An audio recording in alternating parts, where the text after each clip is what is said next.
Many of you are getting behind the wheel for the first time. However, you all face car trouble. Today it's a dead battery, and we're learning how to use jumper cables the right way. When you have a dead battery, what you need to do is find a car with a good battery, and of course jumper cables, which you should always keep in your car. Safety is number one, and the golden rule, never touch the clamps together. Step 1. Connect the red clamp to the bad battery red post marked positive. Next, connect the other red clamp to the good battery red post also marked positive. Now connect the black clamp to the good battery black post marked negative. Finally, connect the last black clamp to a ground on the bad car, which is any metal part of the frame or the engine block. Fire up the ignition on the good car and let it run for a few minutes so the batteries can charge up. Now start the bad ignition and you should be up and running. Keep the car running a few minutes so the battery can charge up.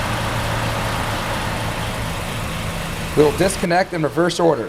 Black off the bad car, black off the good car, red off good car, and finally red off the bad car. You should now be set to go.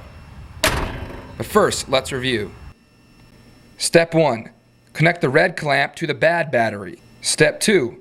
Connect the other red clamp to the good battery. Step 3. Connect the black clamp to the good battery. And finally, step 4, connect the other black clamp to a ground on the bad car. Start up the good car and let the batteries charge up for a few minutes. Finally, fire up that bad car and you should be up and running. But first, we have to disconnect. Take off the clamps in the exact opposite order as we put them on. Black off the bad car, black off the good car, red off the good car, and finally red off the bad car. Your car's all started and you know how to use jumper cables the right way. Until next time, I'm Jeff Hall.